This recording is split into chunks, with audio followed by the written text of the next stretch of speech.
aucune déclaration, aucun acte extérieur à l'Assemblée ne devrait distraire l'Assemblée de la voie qu'elle s'est tracée. C'est clair et net, il y a les institutions qui sont indépendantes les unes des autres. Elles doivent, dans l'intérêt de la nation, collaborer dans la loyauté, dans l'objectivité et surtout dans la franchise.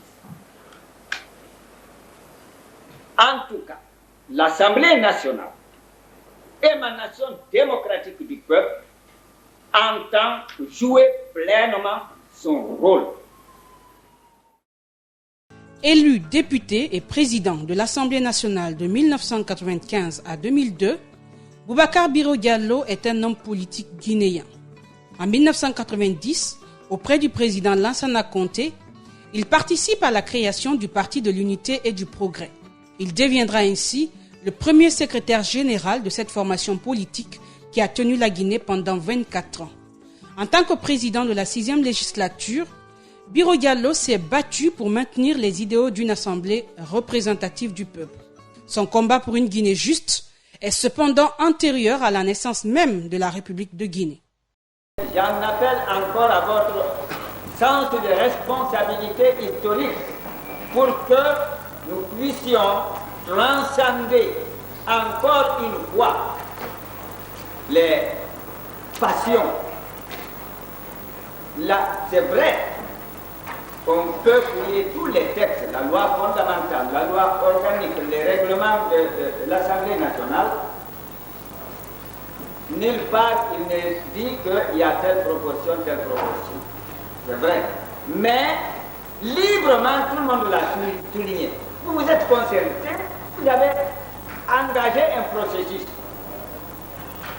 Donc je crois que en mettant de côté les sensibilités, les sentiments, et ne voir que la responsabilité de l'Assemblée nationale, nous pourrons toujours nous entendre.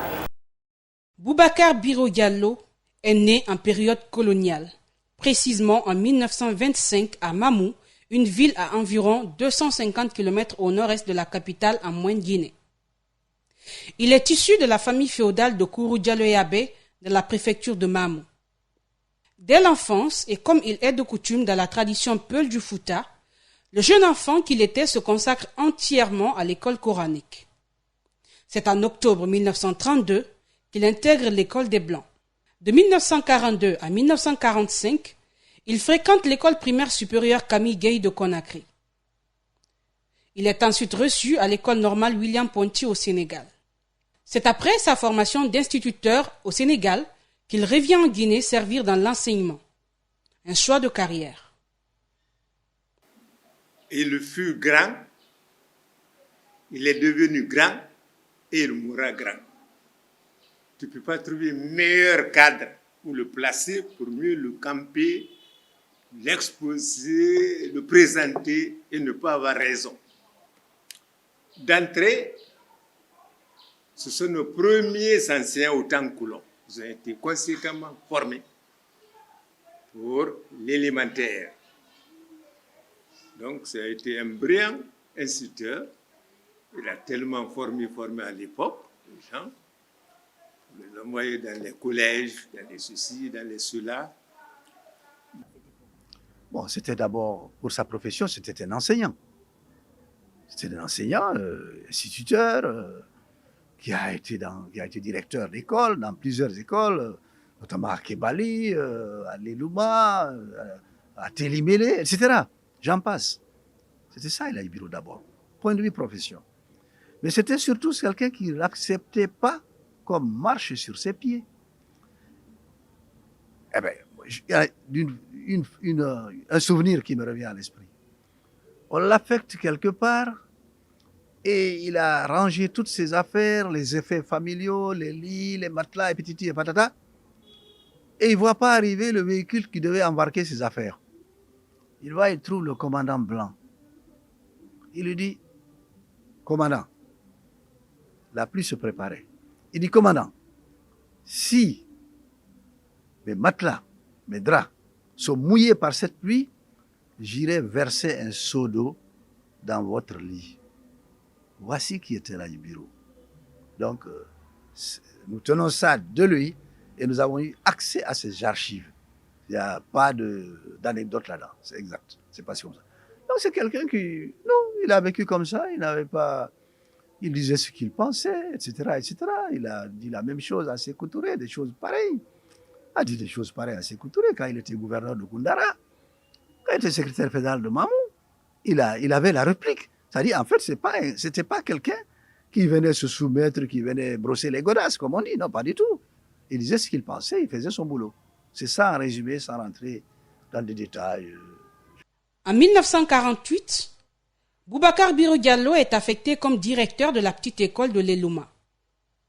De l'Elouma, il est muté en juillet 1950 à Kankan, l'une de ses missions les plus courtes, juste une année scolaire, 1950-1951. Il retourne ensuite à Timbo comme directeur d'une école à une seule classe. Il en créera 2 de plus. Lamine Camara, ancien ministre, écrivain, romancier et essayiste guinéen, a été l'élève de Biro Diallo. Moi, j'étais tout petit. J'avais 7-8 ans. À 7-8 ans, c'est le contraire qui s'est produit. C'est lui, le maître, qui apprécie l'élève qui est tout petit. Mais moi, tout petit, je voyais un maître, rigoureux ou pas, je ne peux pas le savoir. Je n'en avais pas à l'époque la capacité mentale de le savoir. Et je savais en tout cas qu'il faisait son travail, mais il le faisait bien, il le faisait mal. À cet âge, on n'a pas les aptitudes pour pouvoir donner une telle appréciation. Par contre, lui, de son côté, il connaissait chacun de ses élèves, puisqu'à l'époque, les effectifs n'étaient pas pléthoriques, on devait être une trentaine ou 25. Il connaissait chacun. Il connaissait généralement pas tous les parents, mais des parents comme mon père qui venaient le voir. Donc, il a tissé des relations avec ses parents. Mais quant à moi, il m'était difficile à cet âge d'avoir une appréciation. On peut avoir une appréciation d'un camarade si nous nous battions tout le temps, comme les enfants savent le faire. Mais pour une personne qui était déjà au-dessus de nous, ou du point de vue âge, qui était notre maître, je n'avais pas les aptitudes encore à cet âge pour pouvoir savoir comment il était, le juger, puis, disons, apprécier. De l'esclavage à la colonisation. C'est en 1891 que la Guinée est proclamée colonie française indépendamment du Sénégal auquel elle était précédemment rattachée. Malgré la résistance des figures de l'histoire guinéenne comme Samori Touré en 1904, la Guinée devient une partie intégrante de l'Afrique occidentale française administrée par un gouvernorat général. Les industriels français y développent les plantations de café, de bananes et d'huile de palme, ainsi que l'activité minière grâce au travail forcé. Sous l'autorité d'un gouverneur général, le pays est divisé en 29 cercles, eux-mêmes dirigés par un commandant de cercle. Les chefferies traditionnelles sont souvent transformées et leur système de transmission bouleversé. Elles constituent progressivement un instrument efficace de la domination coloniale française. Période d'injustice, Biro Diallo ne se laissera pas faire pour autant. Autant colon, il a contesté. Son père, par canton, était un chef de canton. Il rentre en bagage, il trouve ces gens couvrent la maison de son père. Il dit, mais vous payez combien? Non, c'est grand. Non, c'est pas juste. Il ne peut pas travailler pour toi, il ne peut pas leur donner le salaire. Il est descendu. Il a fait couvrir la maison en donnant l'argent. Ça, c'est deuxièmement, à l'époque, il pouvait oser brûler, déchirer le drapeau du français. Il est, plus ou moins, s'il n'est pas citoyen, mais s'il est sous domination étrangère. Comment, où il est allé ramasser ce courage dont il s'est doté pour oser déchirer à Mamou? Ça lui a valu ce que ça dit. Donc c'est sur la base donc, de ces valeurs humaines, sociales, culturelles, historiques, politiques, qu'il a été choisi. Et nous avons eu raison de l'avoir choisi. Parce que notre génération Chacun voulait être à la tête. On a pris un papa à nous, un maître, il est venu nous encadrer. C'est un personnage, c'est une personnalité très connue en Guinée.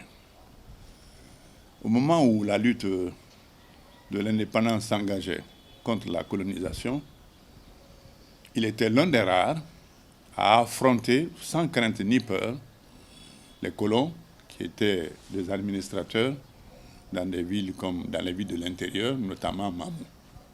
Donc il les affrontait, il ne craignait pas cela.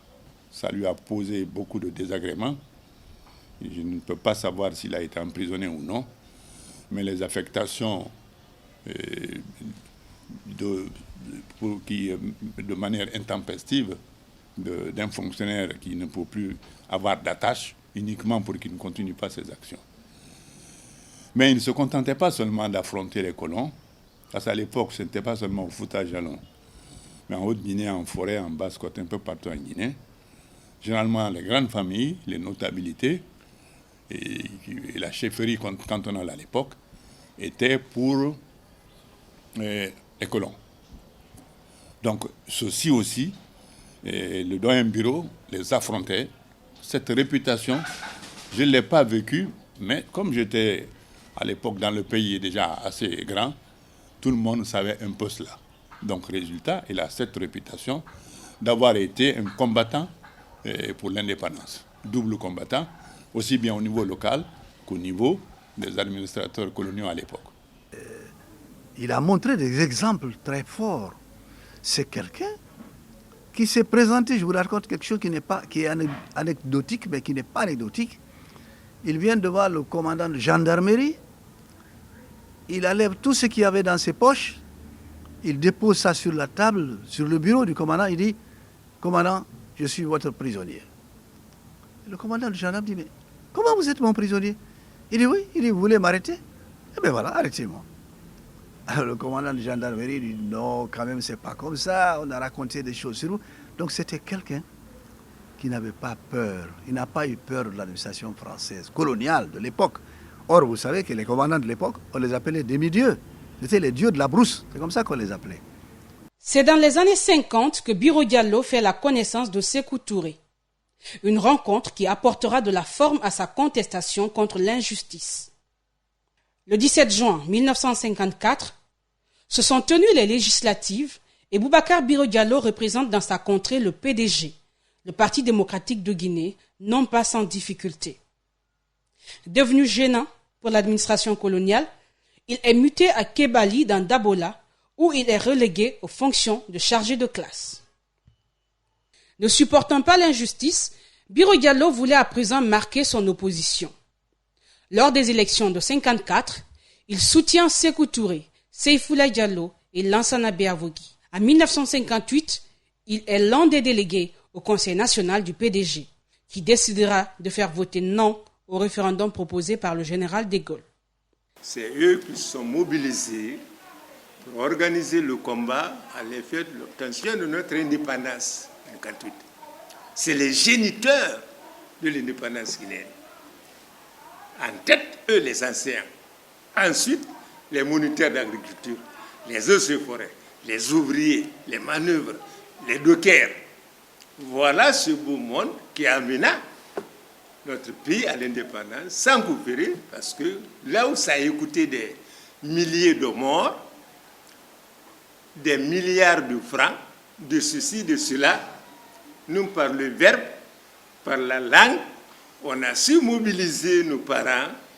Au départ des Blancs, l'administration publique a dû courir dans tous les sens pour s'offrir une ligne directrice.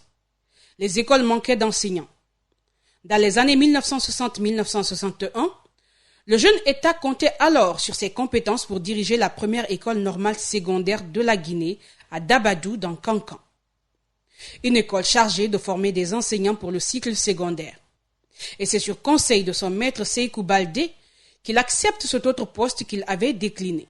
Un bâtiment d'un vieux collège catholique non équipé, 250 élèves et quelques profs de la coopération vietnamienne, Biro Diallo parviendra au bout de 7 ans à fournir plusieurs générations d'enseignants. À un moment donné, les relations se dégradent avec le guide de la Révolution. Ce qu'il a fait avec Sékou Touré, c'est une autre histoire très longue. C'est lui qui a dit à Sékou Touré, écoutez, pendant la colonisation, on m'affectait 3 fois par an. 3 fois par an, je changeais de poste. Mais avec vous, j'en suis à 6 postes par an. Sékou Touré a dit, attends, toi aussi, qu'est-ce que tu veux maintenant? Il dit, non, je vais rentrer chez moi. Ramenez-moi à Mamou. Sékou Touré l'a affecté à Mamou. Après, il est devenu secrétaire fédéral de Mamou. Il est resté là. Donc, voilà un monsieur, voici quelqu'un. Je viens de le quitter il y a 4 jours. Ben écoutez, il mérite qu'on en parle, que la jeunesse sache qui était ce monsieur. C'est à la frontière Koundara-Sénégal, toujours en 83, que Biro Diallo rencontre pour la première fois Lansana Conté. Ce dernier y était pour gérer le regroupement massif de Guinéens désireux de retourner au bercail à l'annonce de la mort de Sékou Touré. C'est cependant en 1991, après le vote de la loi fondamentale, alors que la Guinée s'engageait pleinement dans le multipartisme, que le régime Conté a fait appel au service de Biro Diallo pour aider à l'élaboration des textes constitutifs du PUP. Il sera ensuite désigné par le bureau politique comme le secrétaire général. Toute qualité qui caractérise l'homme bien né. C'est difficile de vivre en société, extrêmement difficile. Le plus difficile à vivre du monde, c'est moi. Je le reconnais. Très difficile. Je suis têtu. Je suis un baudet. Plus vous tapez sur le baudrier, plus je refuse de marcher. Mais vous m'avez souffert. Vous m'avez toléré. Vous avez transcendé ces défauts. Vous m'avez aidé à réussir. Et il est incontestable que l'Assemblée nationale de la République de Guinée a bien réussi. Quand on a dit, allez à Mamou, faites ce que vous voulez, mettez en place les structures, mais la tête du parti, c'est moi qui la nomme. Donc, nous revenons de Mamou, on est installé. Alors, tac, bureau nous tombe comme un coup, il prend la direction. Parti de l'unité du progrès. Donc, vous voyez, c'est un mérite qui n'est pas gratuit. Son choix n'est pas gratuit. Bureau ne s'est jamais battu pour sa propre personne. Bureau a toujours combattu l'injustice, la légèreté, la malhonnêteté, l'ethno. Tout ce qui ramène l'homme à la bassesse a fait l'objet du combat que Bureau a mené. Quand, en 1984, les militaires sont venus au pouvoir avec le président Lansana Conté, quand les partis politiques ont été créés, il y a eu la création du parti de l'unité et du progrès a eu lieu, a été organisée à Mamou. C'était la ville d'accueil. Il avait été demandé à l'époque d'inviter 5 représentants par ville. Et le doyen bureau, je crois même, n'était pas présent. Il s'est agi donc de mettre un bureau en place. Et ce bureau, il y avait beaucoup de convoitises, beaucoup de prétendants pour être le premier responsable du Parti de l'Unité et du Progrès. Je peux rappeler le doyen Feu Sampare, paix à son âme, Dekazi et d'autres de toutes les régions du pays.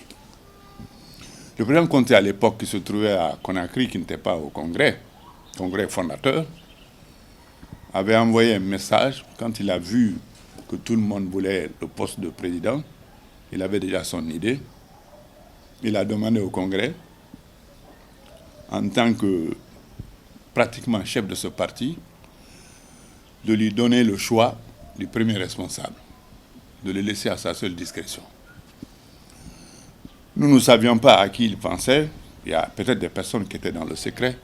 Ce n'était pas mon cas. Beaucoup de gens pensaient au doyen Sori Doumbouya, le général Sori Doumbouya, qui était aussi un ami, un compagnon du président Conté. Surprise, pas pour les autres, pas peut-être pour tout le monde, mais pour moi.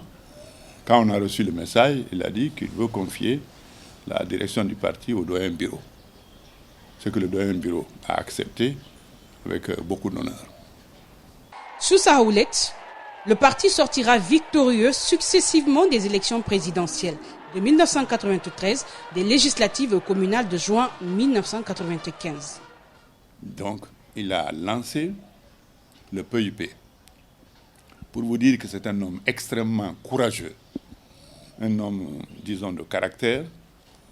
Quand il a lancé le PUP, à l'époque, l'adversaire du PUP, c'est le parti actuel, qui était très fort, particulièrement en Haute-Guinée. Dans une ville de Haute-Guinée que je ne nomme pas ici, pour les raisons plus ou moins de bienséance, les gens de cette ville avaient dit que s'ils venaient là-bas, qu'ils n'allaient pas en repartir. Non seulement les gens auraient été là avec des gris-gris et des machins, mais aussi des bâtons et autres. Alors le doyen Biro, qui est un homme de caractère, d'un courage extraordinaire, a envoyé un message avant d'arriver dans cette ville. Il a dit le jour où il va venir, l'heure à laquelle il sera là. Aujourd'hui et à l'heure dite, il était dans cette ville de Haute-Guinée, prêt à affronter toute la population. Ce n'est pas l'armée qui l'accompagnait, ce n'est pas des centaines de militants qui l'accompagnaient, il était avec une petite délégation. Il y a quelques personnes, enfin, une petite minorité qui était là-bas, qui pouvait adhérer au nouveau parti, puisque tous les autres avaient fait une cause pour ses adversaires, l'ont accueilli, on avait préparé une tribune, il est parti à cette tribune. Il a tenu sa conférence avec brio pour ceux qui ont voulu venir l'écouter. Et à un moment donné même, il a fait le mouvement des gris-gris et des masques que les gens auraient portés pour l'abattre. Il a dit, ce que vous portez là, ou ce que vous voulez porter, moi c'est Dieu qui me protège, vous ne pourrez strictement rien. Il a quitté cette ville. Voilà un peu l'homme qu'on peut dépeindre, un peu comme il était. Ce qu'il faut savoir, c'est qu'après la mort du président Ahmed Sékou Touré, la Guinée a vécu près de 10 ans de pouvoir d'exception. De 1984 à 1995, il n'y avait pas d'Assemblée nationale. C'est à partir de 1995 que cette institution parlementaire a fait le retour en Guinée et les élections ont eu lieu en juin 1995 et 114 députés ont été élus. Honorable Boubacar Biro Diallo, sous la bannière du Parti de l'Unité et du Progrès, en avait assuré la présidence. Il y passera 5 ans. Il a été quand même le président de la 6e législature. Cela veut dire que c'était la législature qui sortait pratiquement après cette longue période du PDG et de la transition. Donc on peut dire que c'était des cobayes. Ces députés de la 6e législature, c'était des cobayes. Et il y avait des grosses pointures. C'était les Alpha Condé, Bamamadou, Jean-Marie Doré, Siraj Diallo et d'autres encore qui étaient là, qui n'étaient pas faciles à gérer. Or, lui, il était le président de cette assemblée, de cette 6e législature. Un honorable député a posé la question au cours de la discussion de la résolution autour d'un terme. La résolution a dit qu'on demande, que l'Assemblée demande au pouvoir exécutif de tout faire pour la clarification de la situation et de prendre toutes les mesures légales pour sauvegarder la paix et l'unité nationale. Un honorable député a trouvé que l'expression légale ne convenait pas, qu'il fallait dire, inviter le gouvernement à prendre toutes dispositions nécessaires. Les débats ont été ouverts et nous avons dit, attention, nous sommes des législateurs. Nous devons travailler dans la légalité. Si on dit au pouvoir de prendre toutes les dispositions nécessaires, ce serait donner le blanc-seing au pouvoir, qui jugera, selon lui, quelle est la disposition valable. Mais quand on cadre on dit toutes les dispositions légales, le pouvoir est tenu d'agir dans la légalité. Au lendemain de l'élection présidentielle de décembre 1998, l'opposant Alpha Condé est arrêté. Boubacar Biro Diallo, cacique du PUP, n'a pas fait dans la langue de bois. À l'époque président de l'Assemblée nationale guinéenne, il est devenu l'un des plus actifs défenseurs d'Alpha Condé. Il n'a cessé de dénoncer l'arrestation du député et leader du Rassemblement du peuple de Guinée au nom de la violation de l'immunité parlementaire. Cette opposition le mettra bien dans des situations comme par exemple lorsque son passeport lui a été retiré dès sa descente d'avion après un séjour à Paris. Fidèle à ses principes, en octobre 1998, Biro Diallo tiendra un discours jugé fracassant. Il dénonce alors les tortures dont ont été victimes des militaires responsables d'une mutinerie qui fit vaciller le régime en février 1996. Le président de l'Assemblée nationale accuse son propre parti d'être pour la violation des droits de l'homme et pour la torture et dénonce l'attitude du pouvoir à l'encontre de plusieurs députés de l'opposition. Malgré sa position au sein de la formation politique au pouvoir, Biro ne laisse aucune injustice passer. Vous savez, quand il y a eu l'affaire Kapororaï, il y a eu beaucoup d'histoires ici. On a arrêté les gens, il y a eu de la violence. Les gens de Kaporo eux-mêmes sont sortis dans la rue, il y a eu de la violence. Mais après, qu'est-ce qui s'est passé? Et là, Biro, quand il a su la vérité des choses, quand il a vu qu'il ne s'agissait pas, en tout cas en ce moment-là, de faire des routes immédiatement, et qu'il a vu que des gens ont été torturés, il a vu la vidéo qui lui a été déposée chez lui à Donka, il s'est fâché. Il n'a pas apprécié cette façon de faire, cette torture. Et ça l'a éloigné du président de l'époque. Feu général Lansana Conté. C'est quelque chose, ça a marqué les esprits. Parce que beaucoup avaient pensé, hop, Aladji Biro qui a décidé qu'on casse les maisons, etc. C'est pas vrai. Moi, j'ai voyagé avec lui au Gabon. J'ai fait la mission avec lui au Gabon. Et j'ai su après ce qui s'est passé exactement. C'était que Aladji Biro avait réagi par rapport à ce qui s'est passé. Il était pour qu'on fasse les routes. Il a dit, si on ne fait pas des routes, comment on va voyager? S'il n'y avait pas eu de route avant nous, qu'aurions-nous fait? Donc, il était pour les routes. Mais quand il a vu que des gens ont abusé de cela pour torturer, pour frapper, etc., il était très mauvais, il était malheureux. Et ça l'a éloigné du feu président Conté. Ça, je me rappelle, je sais très bien ce que c'est. Maintenant, là, le troisième aspect que je voudrais aborder, donc il a eu cette bonne relation suivie. Il a servi très loyalement et fidèlement le président Conté, jusqu'à un moment donné où les rapports s'étaient un peu distendus. Moi, j'ai appris que ce rapport était distendu et que les raisons étaient les suivantes. Que quand il venait au bureau du président Conté, en tant que premier responsable du parti, il n'était pas reçu rapidement et il estimait, il voyait des personnes passer, moins de place dans le parti, rentrer dans le bureau du président alors que lui il était là en train de poireauter. Il n'a pas aimé ça, il ne s'est pas contenté de ne pas aimer, il ne l'a pas accepté. Moi, quand j'ai entendu ce bruit, connaissant les rapports entre les deux hommes et le chemin qu'ils ont déjà fait ensemble, chemin extrêmement positif pour ce pays, et en tenant compte de mes rapports aussi, parce qu'à l'époque j'étais ministre auprès du président Conté, je me suis déplacé pour essayer de faire quelque chose pour que ces deux hommes ne soient pas en affrontement. Ce n'aurait pas été bien ni pour eux, ni pour notre pays. J'ai été donc voir le président Conté. Lui, monsieur le président, il se dit en ville que quand le doyen Conté, le doyen Biro vient ici, en sa qualité de premier responsable de votre parti, qu'il n'est pas reçu dans les conditions où il devrait l'être. Non seulement il perd beaucoup de temps, il voit des gens rentrer et sortir, et lui n'était là. Je dis, le bruit court que ce n'est pas tout ce qui se passe, et qui n'était pas content de ça.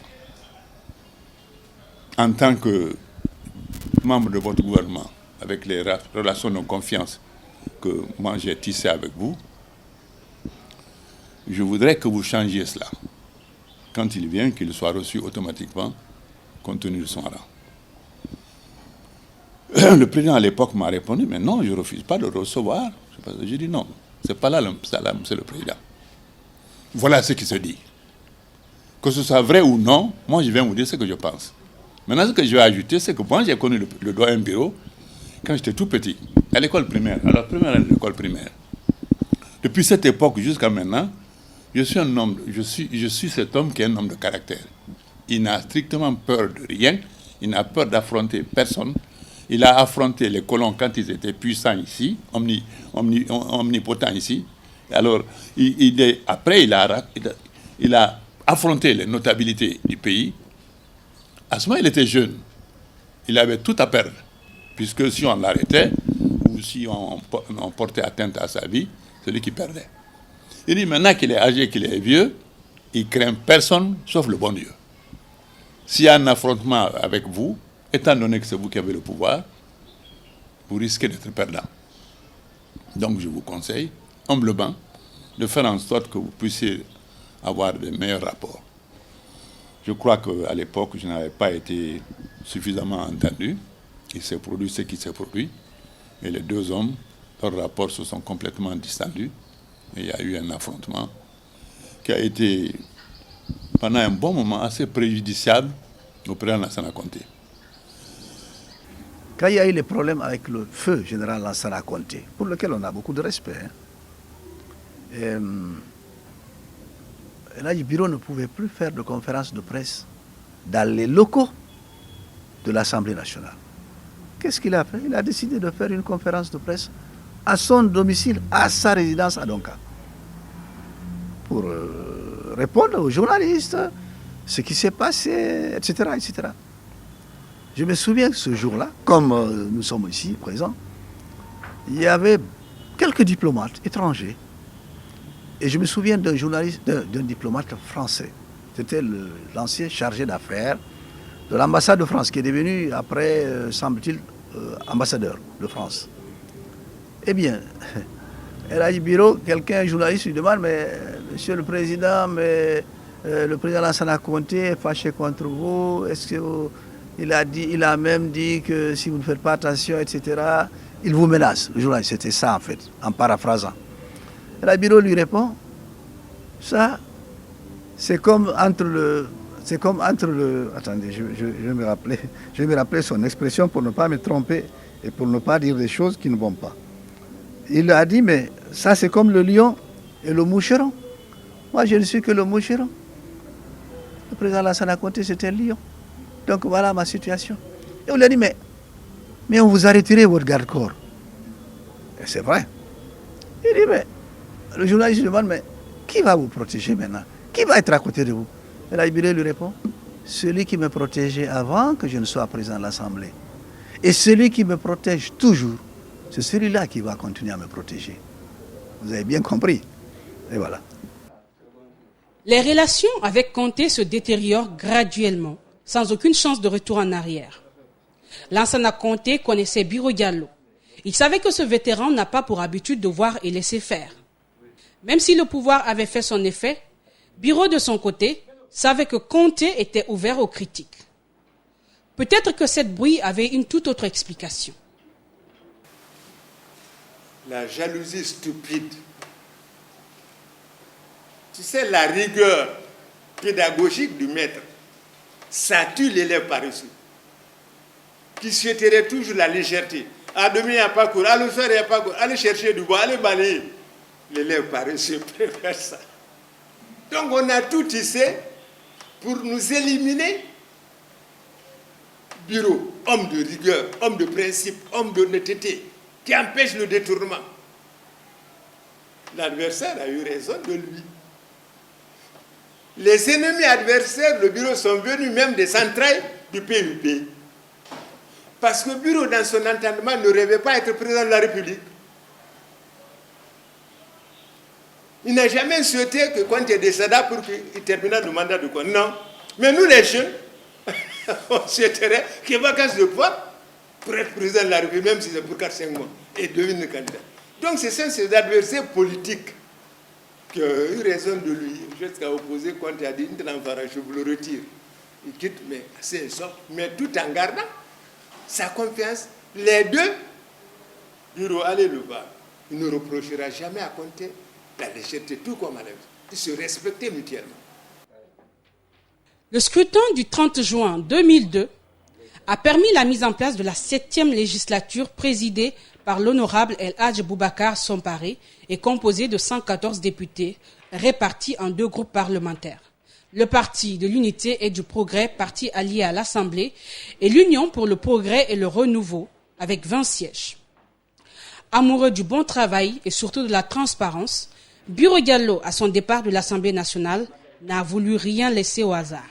Le jour qu'il devait quitter l'Assemblée nationale, ce qu'on appelle la passation, vous savez, Feu Somparé Aboubakar avait été élu, il n'avait pas encore pris sa fonction pratiquement. Et puis El Hadj Biro avait terminé son mandat, il devait rentrer, prendre sa retraite comme on dit. Et il a attendu, il a tourné des jours, je ne sais pas, une semaine, plus, pour qu'il y ait la passation entre lui et Somparé Aboubakar. Ben, il a attendu, il n'y a pas eu de passation. Qu'est-ce qu'il a fait? Voyant que la passation ne se faisait pas comme il faut, il nous a demandé de faire appel à des journalistes pour que les journalistes soient témoins de son départ de l'Assemblée nationale. C'est ainsi que le conseiller à la presse, El Hadj Abdoulaye Diallo, mon ami, et moi et d'autres, nous avons fait appel à des journalistes de la place. Il y en avait une bonne dizaine qui sont maintenant au doyen, y compris Boubacar Yassine Diallo, actuellement président de la HAC. On était ensemble. Qu'est-ce que El Hadj Biro a fait? Il a dit, bon, on va voir ce que je laisse ici, comme matériel, comme équipement, comme bien. On a commencé par son bureau, on est rentré dans son bureau, le cabinet, comme on dit. Il a même fait ouvrir le paquet de sucre, un paquet de sucre qui était entamé. Il a dit, voici ce qui reste. Il a fait compter ce qu'on appelle les couverts, donc fourchette, cuillère, couteau.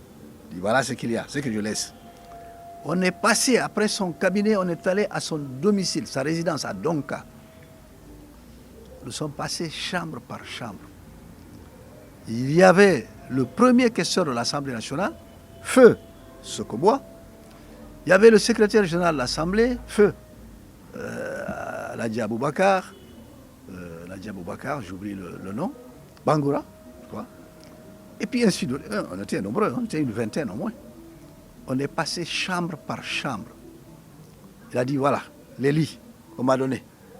Voici les tables, etc., etc., pour une bonne gestion. Il a dit, voilà ce que je vous laisse. En 5 ans, la 6e législature, à sa tête Boubacar Biro Diallo, est parvenue à offrir à la Guinée plus que des textes de loi. C'est la vraie assemblée multipartite démocratique, avec la rigueur, allant dans le respect des lois que l'Assemblée elle-même vote. Donc c'était la rigueur, il n'y a pas de triche. Le tout est là, à ciel ouvert, on en débat jusqu'à aboutir à une conclusion qui est le vote favorable en faveur de tel projet de loi. Il fut un excellent président de l'Assemblée nationale. Pourquoi excellent? Il n'avait la cour à faire à personne. C'est de son coin quelque part, chez Alpha Amadou, où il était prêt à retourner. Donc il disait la vérité, on l'a amené pour que la vérité davantage soit rayonnante. Donc, vis-à-vis de l'exécutif, il disait ce qu'il voulait. Voilà ce qui est bien pour le pays. Voilà ce qui est bien pour le pays. Il était rigoureux, ancien de son métier. Les principes, les pédagogiques, il les a fait observer. Il n'y avait pas de démagogie. Donc, jusqu'à preuve du contraire, on en aura. Mais comme bureau, la taille, la qualité de bureau, ça sera rare. Parce que le monde aujourd'hui est assis sur la démagogie, le mensonge. L'argent, l'argent, l'argent. L'honneur a pris la brousse. Il y a à l'Assemblée nationale ce qu'on appelle le journal des débats. Le journal des débats, c'est quoi?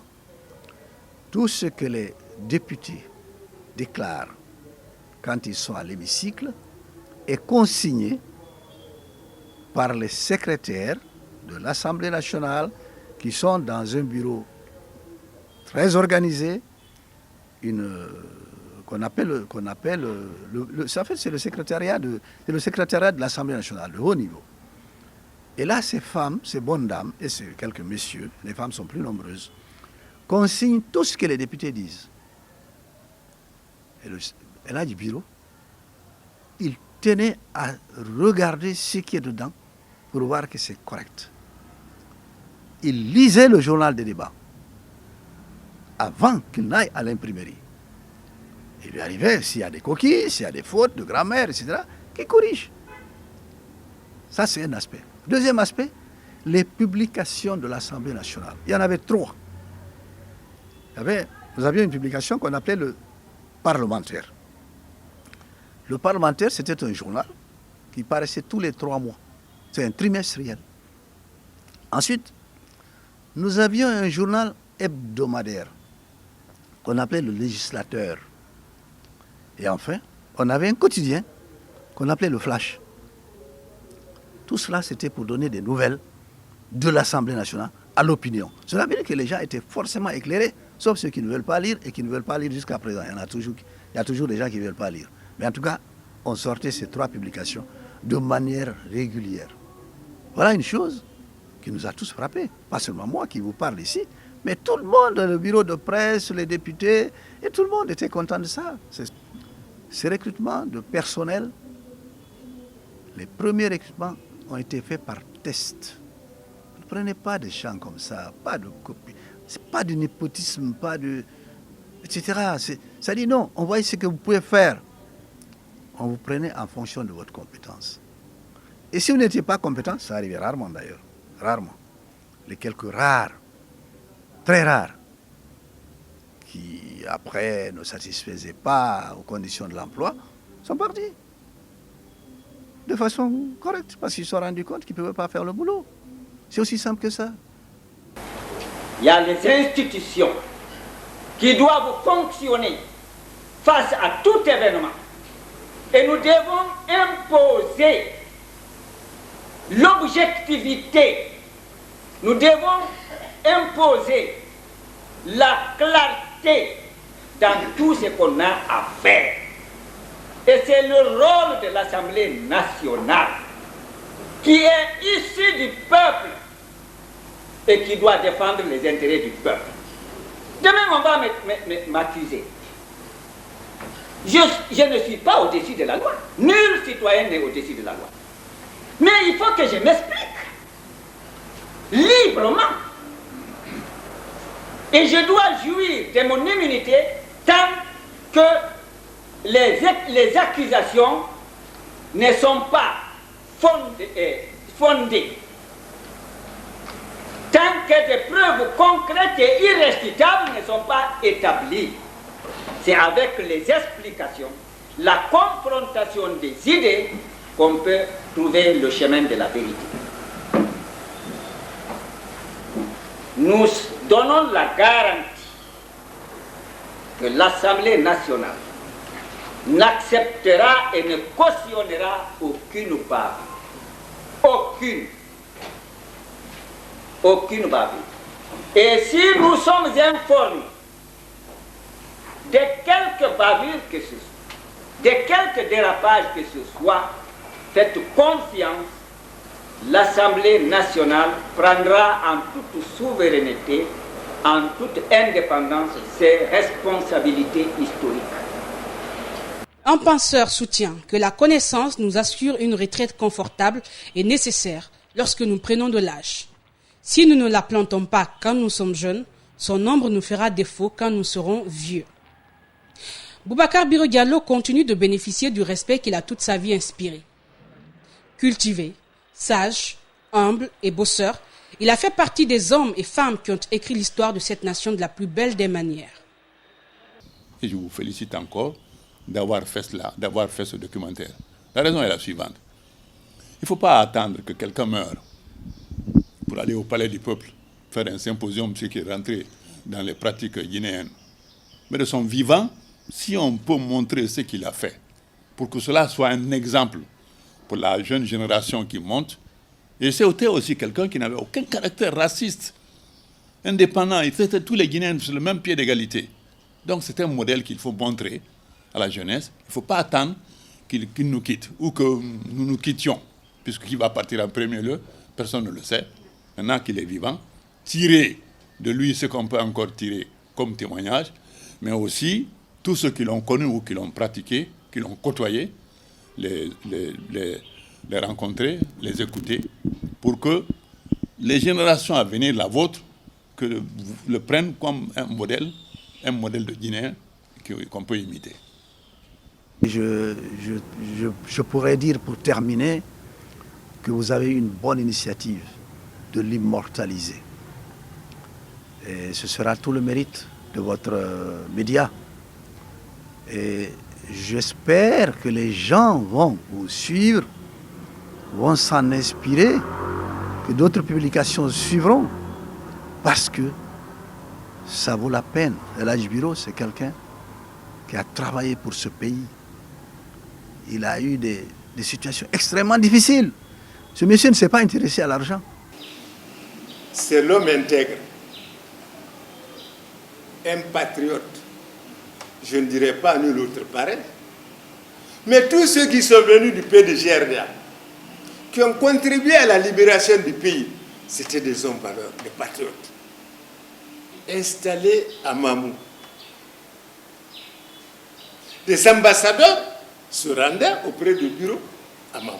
Il n'est plus assemblée, il n'est plus député, il n'est plus président de l'Assemblée. Mais du fait de sa valeur, du fait de sa clairvoyance, du fait de sa disponibilité, du fait de son amour incandescent pour le pays, les gens allaient lui rendre visite. Américains, Français, Allemands, ces Occidentaux. Peut-être certainement ceux de l'Est qui n'allaient pas. Mais on allait lui présenter ses hommages. Pourquoi? Parce qu'on a décelé un homme, le gardien d'un certain nombre de valeurs humaines. Boubacar Biro Diallo demeurera dans l'esprit des Guinéens. Son nom retentira encore en guise de bon exemple pour les nouvelles générations.